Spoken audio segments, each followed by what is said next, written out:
Rail हादसे की हकीकत को जानने के लिए सीबीआई की टीम एक्टिव हो चुकी है। 10 मेंबर वाली सीबीआई की टीम मौके पर पहुंची और उसने जांच शुरू कर दी।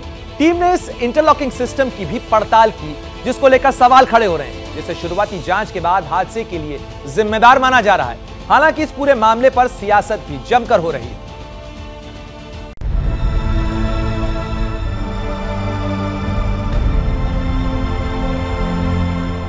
बालासोर में आखिर क्या हुआ था? ट्रेन डिरेल होने की असली वजह क्या थी? किसकी गलती थी? और 288 मौतों के लिए कौन जिम्मेदार है?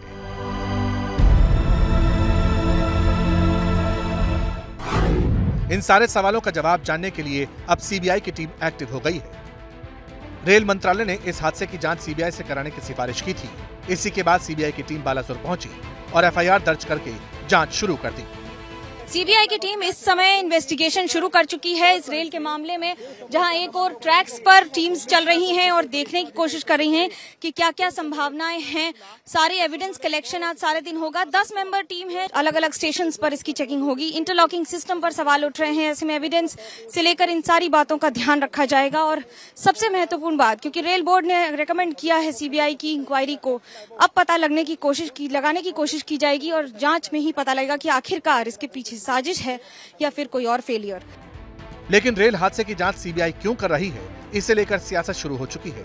कांग्रेस समेत कई विपक्षी दल सीबीआई जांच को लेकर सरकार की नीयत पर सवाल उठा रहे हैं।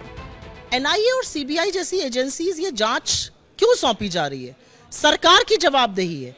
दुर्घटनाएं हो रही हैं सिस्टम फेलियर की वजह से, दुर्घटना हो रही है गाड़ी के पटरी से उतर जाने पर, दुर्घटना हो रही है इंटरलॉकिंग से, दुर्घटना हो रही है ट्रैक का फंड खत्म किया जा रहा है। तो सरकार अपनी जवाबदेही से बचने के लिए जो मनगढ़ंत कहानियां, साजिश की, डेलिब्रेट इंटरसेप्शन की, एक माया जाल, एक इंद्रजाल रच रही है, वो कहीं ना कहीं मुद्दे से ध्यान भटका रही है। इंफ्रास्ट्रक्चर की देखरेख की फंड्स की जो जरूरत है, आप फंड्स नहीं दे रहे हैं। अब पूरा रेलवे बजट को आपने ख़त्म कर लिया है।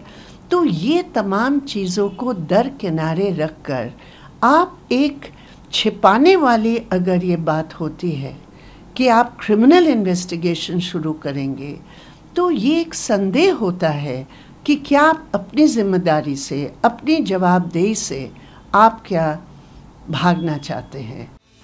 रेल हादसे को लेकर सियासत का एक और ट्रेलर तृणमूल कांग्रेस की तरफ से रिलीज हुआ। कुणाल घोष ने रेल हादसे पर 2 रेलवे अधिकारियों का एक ऑडियो जारी किया था, जिसमें कहा गया कि कोरोमंडल के लिए सिग्नल तो मेन लाइन का था, लेकिन पॉइंट लूप लाइन की तरफ था। फाइनली क्या निकल के आ रहा है? Point was wrongly set, sir.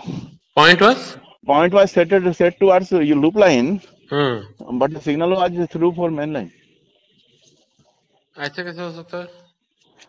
SNT वाला अगर कुछ मैनिपुलेट करेंगे तो हो सकता है। Main line but it was set for loop line. Yes sir, signal was through for main line, but the facing point was set towards loop. अब TMC के नेता ने ऑडियो जारी किया तो दूसरी तरफ बीजेपी हमलावर हो गई। शुभेंदु अधिकारी ने इल्जाम लगाया कि ओडिशा ट्रेन हादसे में तृणमूल कांग्रेस की साजिश है।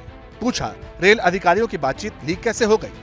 ये लोग ने दोनों रेल अधिकारी का कॉन्वर्सेशन का पुलिस को द्वारा फोन टैप किया और ट्विटर में डाल दिया। पीछे क्या है? साजिश है, टीएमसी का साजिश है।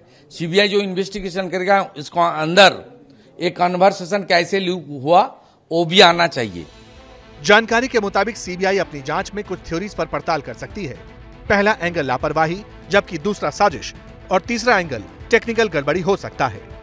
हालांकि रेल विभाग इस मामले में ड्राइवर को क्लीन चिट दे चुका है और रेल मंत्री कह चुके हैं कि ये इंटरलॉकिंग वाला फेलियर हो सकता है। प्रिलिमिनरी फाइंडिंग से ऐसा लगता है कि सिग्नलिंग में कोई परेशानी पाई गई, लेकिन वो भी प्रिलिमिनरी जानकारी है। हमारे जो कमिश्नर ऑफ रेलवे सेफ्टी हैं उनकी जांच चल रही है, इसलिए उनकी जांच कंप्लीट हुए बिना हम लोग कुछ भी नहीं शेयर कर सकते हैं। अभी पॉइंट मशीन की बात है, इलेक्ट्रॉनिक इंटरलॉकिंग की बात है। इलेक्ट्रॉनिक इंटरलॉकिंग में जो चेंज किया जिसके कारण ये दुर्घटना हुई, जिसने भी किया, जो भी इसके कारण है वो इन्वेस्टिगेशन से निकलेगा।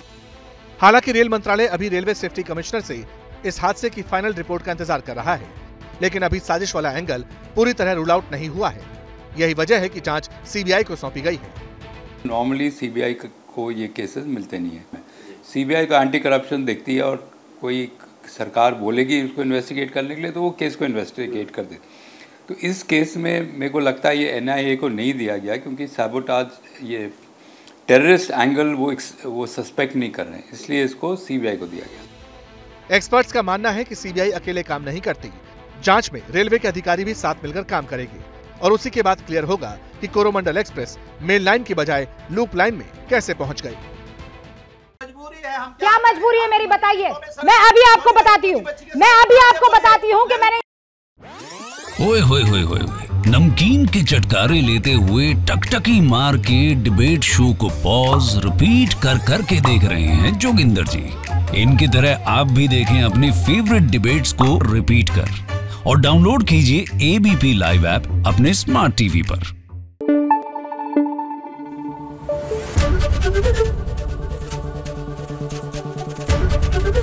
ABP न्यूज आपको रखे आगे।